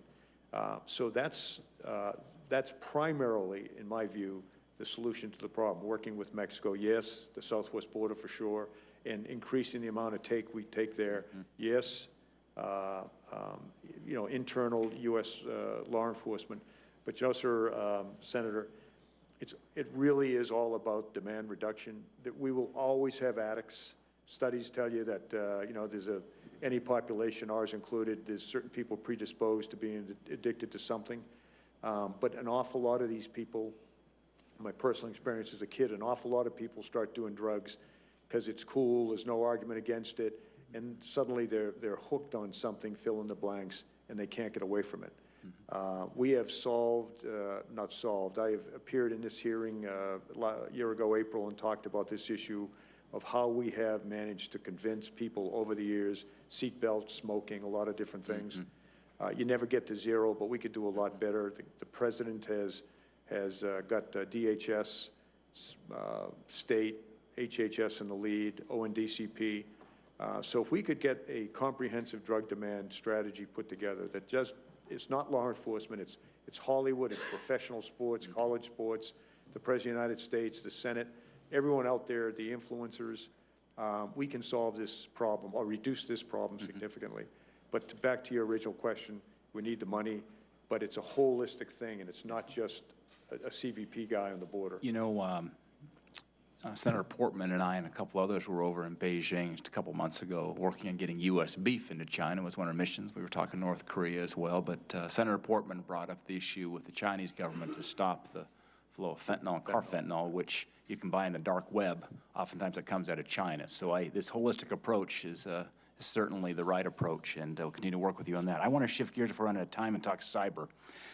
As the budget request reflects, cyber is a national priority. The requested increase from the National Protection Programs Directorate would help meet the current cyber threats, but we need to also stay ahead of these emerging threats that we see everywhere. Back in February, in fact, I introduced a bill, the Support for Rapid Innovation Act, which provided the Science and Technology Directorate direction and authority to leverage limited resources with the private sector and academia to research and develop the next generation of cyber protection capabilities. Despite the proposed cuts, Secretary Kelly, how will the S&T continue to support cyber R&D in fiscal 18? Sir, First of all, I'd like to just say a couple of words about the effort right now. On the morning that the malware was unleashed on Europe, I went to the White House Situation Room, and as we watched that worm its way around the world, infecting hundreds of thousands of systems, and we had FBI, DHS, well, everybody. We had already when it first started, we, DHS, had made notification to those private and public entities that we deal with constantly and said, something's up, put the word out, put the alert out. Other parts of, including DHS, started to do the forensics on the thing. What is it? What's it doing? What's it made up of? Where did it come from? And I'm very proud to say that everyone in the room was constantly deferring to what's next, what do we do next? This includes NSA with DHS. Not the DHS professionals did it all, but we were the central focus of it. And I am very proud to say that through the efforts of my predecessors in the United States Congress and others, that malware came to the United States, but was contained to a handful of systems and contained within those systems. It's as if it never came across the ocean, so to speak, and we helped nations overseas contain it. That said, we need to get better because the threat is changing, morphing, and this administration, to pat it on the back, and certainly my Department of Homeland Security are focused on increasing the protections better than they are now, particularly as we interact, and we do heavily interact with private entities, Microsoft, people like that. It is one team, one fight, and can only get better. Thank you, Secretary Kelly. And I just want to thank you again for when the President asked you to serve in this capacity, that you said yes. I'm just grateful for your leadership and the early results you're already seeing because of your leadership. Thank you. Thanks, sir. Hey, Senator Daines, I've just got a couple of closing questions, Secretary Kelly. First of all, I am concerned about funding for the Coast Guard. When I'm going through this, I've asked staff to, how much. I was hoping Department of Defense made up a fair amount of funding too, but they really contribute only about $500 million per year. So you take a look, since 2009, the funding for the Coast, or the budget was about $9.6 billion. Now it's about $10.6 billion. Okay, 10% increase, but with the kind of threats we're facing, can you give me any kind of comfort that that's adequate? I can't. I think the Coast Guard, first of all, is just an amazing organization. I really came into my view when I was in Southern Command. I mean, I'd seen them sprinkled around the world in the Persian Gulf, places like that, but it really came into my view in Southern Command about how good they are. Obviously they're one of the 5 military services, small, and in my opinion, in exactly the right place, DHS. But the myriad of missions that they execute and the authorities they have are just make them value added, to say the least. But it's not big enough. I mean, they're the biggest problem with the Coast Guard. I think if the Commandant was sitting right here, he'd pat me on the back to say we need to recapitalize. They have, they have some brand new cutters coming on, national security cutters, valuable, essential, but so much of the Coast Guard is so old that it just limps along. And I think we have a plan. I'd love to add to that plan, but I think we have a plan. And all of this is not to mention we've got to get involved in the Arctic more than we are. We have couple of broken down old icebreakers.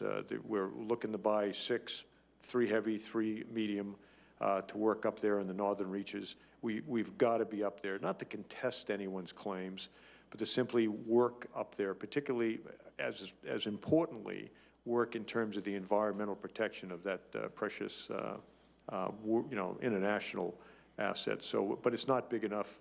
But it's let's work together with Senator Bozeman and his subcommittee. Let's see what we can do on that, because I share your concern. I was just in Bratislava, and your predecessor, Secretary Chertoff, was there, gave a speech, and he talked about the impact that the visa waiver program had when they were able to expand it to some of these nations. I'm highly concerned. I'm also chairman of the European Subcommittee on Foreign Relations, and I'm concerned about the destabilizing nature of Russia, their pervasive disinformation propaganda campaign. And if we ignore Central and Southeastern Europe, we have, there's a real concern that those nations don't join the West.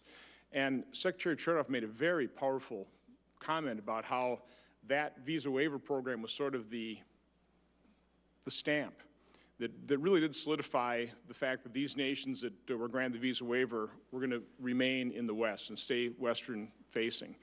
I personally think the visa waiver program enhanced our security. It's not, there are risks associated with it, but the safeguards put in place to qualify.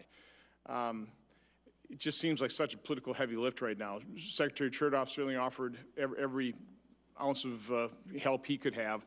Can you just kind of comment on your viewpoint of the visa waiver program and expansion? Because let's face it, every one of those nations wants it. Yeah. Yes, sir. Senator, I'd love to expand it to everybody. We've set the bar very, very high. In countries that meet that standard, welcome aboard. There are, and I share your concern with the Eastern European countries. As a kind of a sidebar comment, when I was working in Mons, Belgium, years ago as a colonel, the enthusiasm after the wall fell, the enthusiasm of all of those countries, they've fallen all over themselves. How do we get into NATO? How do we become observers? How do we? That's been cooled a little bit for whatever reason. Well, you and I both know the reason. So I think anything we can do to expand it. The good news is there's a lot of countries out there that are trying to get up to our level of security and satisfy us. And there are some countries that are close, some countries that are not so close. We should kind of review some of those metrics. Are they realistic? Can we look at those and still maintain the kind of security we're looking for? So I'd like to work with you. I mean, that's kind of a long-term project. Then just finally, because I think some people may view this with skepticism, but I was just assuming, truthfully, that even with this injunction in place, the Department was being able to move forward with the vetting process and really reviewing that. And you said that no, that injunction really has inhibited your efforts. I think the ranking member may want to jump into this, but can you explain in greater detail how that injunction is hampering your efforts of moving forward in terms of how do we properly vet refugees and other people coming in from those countries? Yes, sir. We're just being as conservative as we can be so that don't, and frankly, with due respect to the Congress, I get an awful lot of phone calls and an awful lot of ugly phone calls about how I'm not following some law. I learned very early on, if there's a perception that we're not executing the law, then a lot of people get agitated and call. That said, we have moved forward, as I mentioned a little earlier, the State Department, some enhanced questions and et cetera, in terms of the normal visa process. In my case, looking very, very hard. And some of this is, by the way, a cultural change. Whether it's my people at CSIS or the consulate people, we are changing the culture to reflect the reality of security. That is to say, rather than the idea being bring in as many refugees as you can to meet some number set by the last administration, or bring in as many visas as you can, we actually now are changing the culture to say, look, if you want to come to America, you convince me you are who you are, and you're coming here for a period of time, and then you'll go home, and you won't do anything wrong when you're here. And, in the case of refugees, same thing. I know you're a refugee, but you got to prove to me who you are, and that you will come to the United States for all the right reasons. And ultimately, if you stay, then you'll assimilate into our society. But the kind of things, I think, the studies worldwide and the studies throughout the regions about what's the best way to do this, I think I'm restricted in that. But it doesn't mean we're not thinking about it. From my standpoint, I don't want to feel you constrained. I don't want you restricted. Maybe Senator McCaskill's the same way. Maybe we can at least lend that support from 2 U.S. senators. Yeah, and I've looked briefly at the decisions, Secretary, and I don't see, I know the State Department's moving forward in terms of trying to prepare a report. And so clearly their lawyers are not seeing what your lawyers are seeing. So, and specifically in a couple of the orders, it's clear that you're not restricted in terms of moving forward, which with what I think your job is, regardless of a request by the executive to pause. I mean, really what this appeal is about is whether or not he has the right under the executive order to say certain people cannot come here during a period of time that you are preparing underlying policies.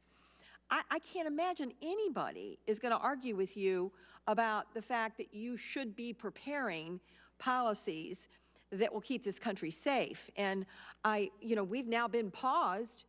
I mean, there's been plenty of time that was envisioned in the executive orders for those policies to be done. So I would love further conversation with your lawyers that are telling you that you can't begin to, give us more clarity about what the extra vetting is going to be. So let's look on a bipartisan basis, working Yeah. with the department to make sure that they're not restrained so they can move forward with that. Yeah, Okay? we'd be glad to work with you on At that. the risk of running through too much of a list here, we are doing some things. The examples I would give you is enhanced automated screening by USIS, enhanced interviews, enhanced biometrics integration, enhanced data collection. So we are doing some things. That's great. And I could go on if you want, but there are more things Yeah, well, we here. can follow up Yeah, together. let's work together on this and make So sure we we haven't can. stopped. We're just being very, as I say, very, very cautious about not getting out in front of the courts that, I'll genuflect to every day. But if you've done it, then the whole case is moot. Right. And we could, the president could move on and tweet about something else. So again, great committee, bipartisanship, let's work together and make sure that you can do your job.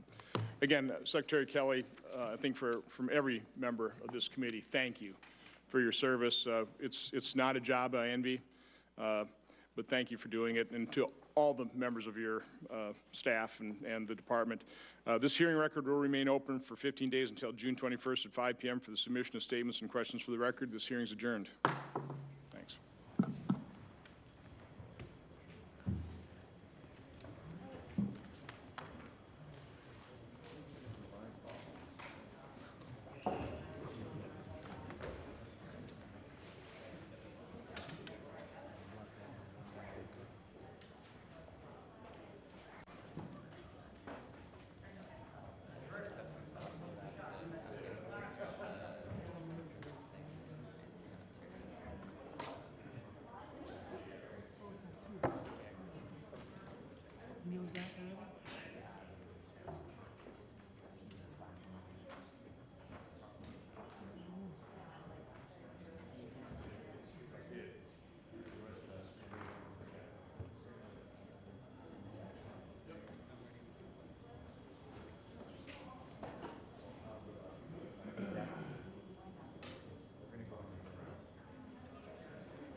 This guy, you guys made a huge mistake. Day two, he's like, hey, whispering comments was someone. So yeah, I just want to make sure you guys.